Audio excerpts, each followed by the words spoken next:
have mic holders on each side. Reminder, make sure you have a mic. Start with Adam Jardy. If you wouldn't mind, introduce yourself. Chris, Adam Jardy, Columbus Dispatch. Welcome to Columbus. Wondering, just as a starting point, you've had multiple opportunities in the past to maybe move your career here or there. Why was this the right fit for you, and did you have to initially say no before you said yes? Yes, I will. I can be more than happy to answer that, and I think there's going to be some more detail that might be delivered here tomorrow. But you know, it was something I had to deliberate on for sure. And you know, there have been other opportunities that have come along. You're correct on that. This is the only one I seriously considered.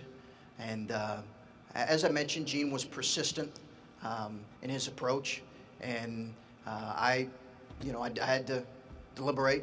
You know, I left a special program and special guys that was emotional for me.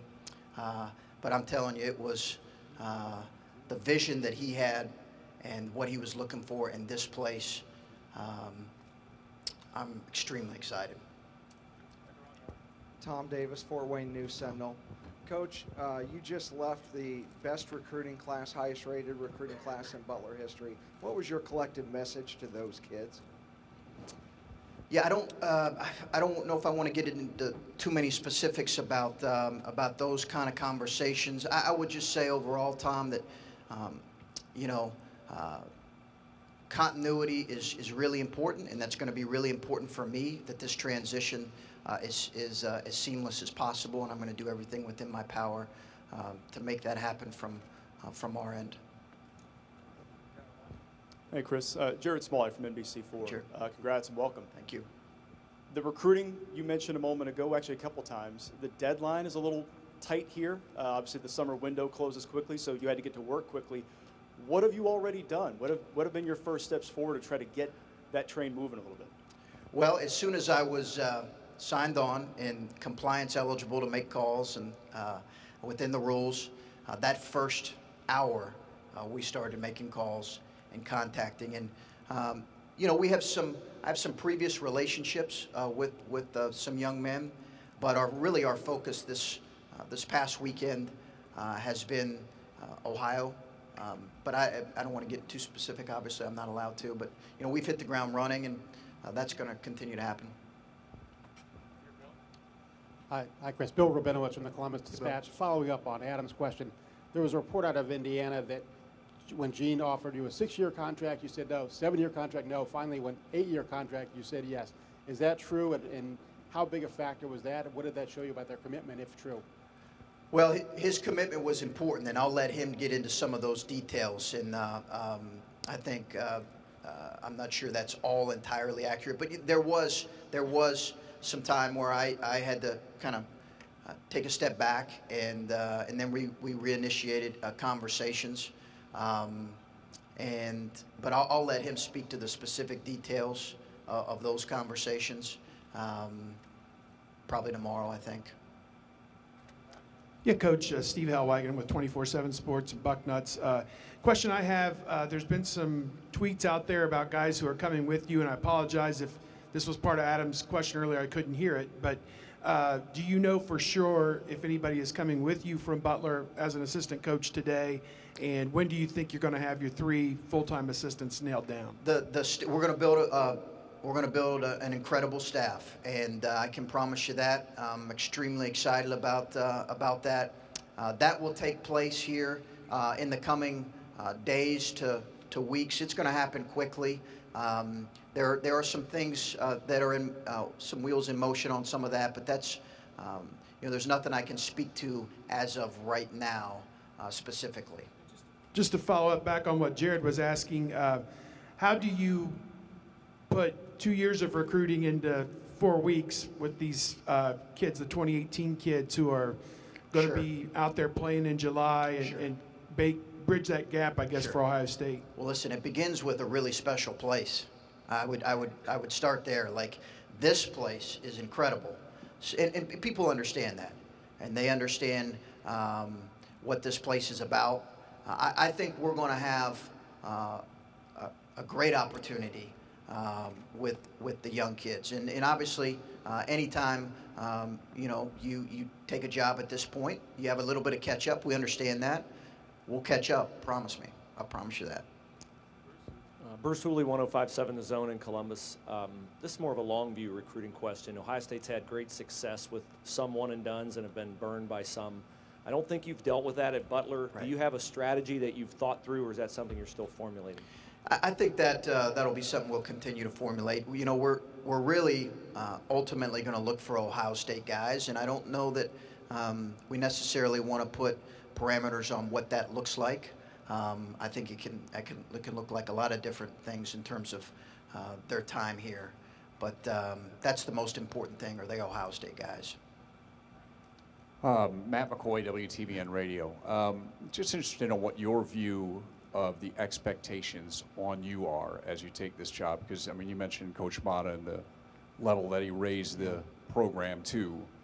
Are you looking, man, I better be tournament and competing for Big Ten titles quickly? What is your mindset as you dive into this? We're going to get to work. Listen, I think one of the reasons you come to a place like this is because you understand that expectations come with it. And we're certainly not going to shy away from that.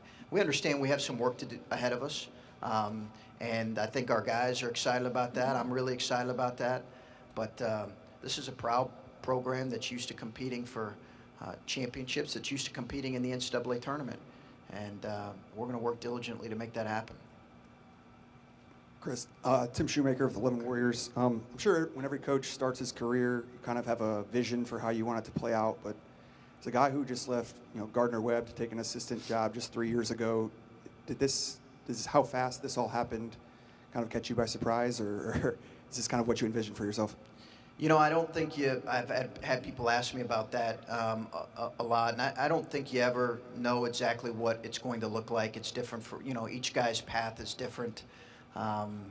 So I think you really just try to put in quality work and honestly see where that takes you. Obviously, I didn't envision this. And I don't know that most people, when they arrive to a place like this, necessarily know how it's going to happen. I think you're focused really on just trying to do really quality work, and whatever comes out of that comes out of it. Doug Maurice from Cleveland.com. Chris, how would you just evaluate the state of the program at the moment, and when will Ohio State make the NCAA tournament again? Well, I think the state of the program is good. We have some work to do. I think the reason I'm excited is because the guys right behind you. And as I've gotten to know them and spent some time with them and looking forward to spend more time with them, if you said, hey, what gets you most excited? It's those guys. And what I've heard about those guys from people who've known them, that's really what gets me excited. And beyond that, I'm not going to put a timetable on, we're going to work every day to obviously play in the best tournament in the world. I can promise you that. Chris, Ben Axelrod, Land of 10. You mentioned Coach Gross, you mentioned Coach Stevens. Those are two guys who spent time under Coach Mata. I'm wondering what kind of impact Coach Mata might have had on you, maybe even indirectly. I got to know Thad more here in the last few years, and we communicated more in the last few years. And, I just have always respected how he's done things and his integrity, his ability to win at the highest level, doing it the right way.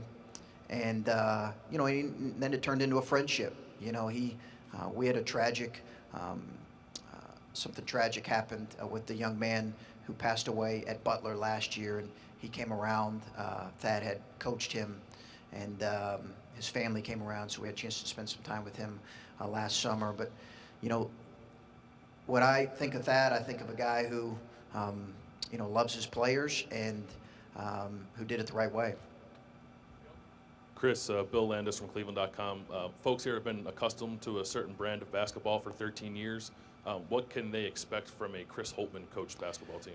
Aggressive, attacking. We want to be physical and tough-minded. I think there's, it's obviously something we're going to have to work on every day, but tough-minded is going to be really important. But we want to play aggressive, attacking style, and we want our guys to play with freedom. We want them to go out there and cut loose and play. And I think that's what people will see when they watch our team. Chris Rob Aller, Columbus Dispatch. You come from a basketball school, played at a basketball school. You're coming to what some people say is football school. How did that intimidate you? How do you work that in? I love it. Love it. I think it's great. I think it adds to this place. I think it was exciting to me, to be quite honest with you. Obviously, have tremendous respect for Urban, and I appreciated him reaching out a couple days ago, and I'm excited to kind of pick his brain. But no, it was nothing but a positive. Lori Schmidt, 97.1 The Fan. Welcome to Columbus. Thank you. You're obviously familiar with the state. How Yes. familiar are you with Ohio State, its history, its rivalries? I mean, can you talk about the process of acclimating yourself to being a Buckeye? I think I have a pretty good feel for the rival, for our rival here. I think I have a pretty good feel for that. I've followed it from, listen, I love this school, I love this conference, and I followed it from a distance, and I've coached in this state. You can't coach in this state, right, and not have a great feel for what's going on here. And so I think I'm pretty well versed in the history of this particular program, and that's why these guys in the back means a lot. I watch these guys, and I watch these guys play, and I followed their path here in their career, and I follow them as they've continued to play. So it means a ton that they're here on this day. Good morning, Chris. Good morning. Mitch Stacy from the Associated Press. This was a whirlwind for you. This all happened very quickly. Can you take us through your weekend and sort of what happened over the couple days that building up to this press conference? Well, it really started when I was contacted on Tuesday and Tuesday morning, and since that, at that point, it's been a little bit of a blur, to be real honest with you. That's why I kind of wanted on Friday to put everything aside and just get to what's most important, and that is coming and spending some time with our guys. That was just, Gene and I were so adamant about making that happen because, in these days, there's so much coming at you that I just don't want the really important stuff to get ignored, and they're the really important stuff. So I've tried to focus on that in these few days as I've been hit from, all different angles. I've just tried to say, okay, let me try to focus in on what's important right now, and I'll have to get to some of the other stuff later. I don't know if that answers your question or not.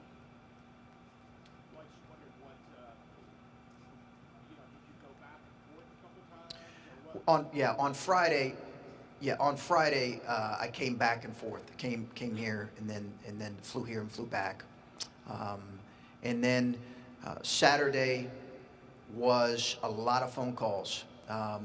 Probably phone calls the whole day. I was reaching out to former players and connecting with some people here. Spoke to some recruits and tried to tie up a few loose ends on what this week would look like. And then Sunday, we came over here. Sunday, our family flew back over here on Sunday.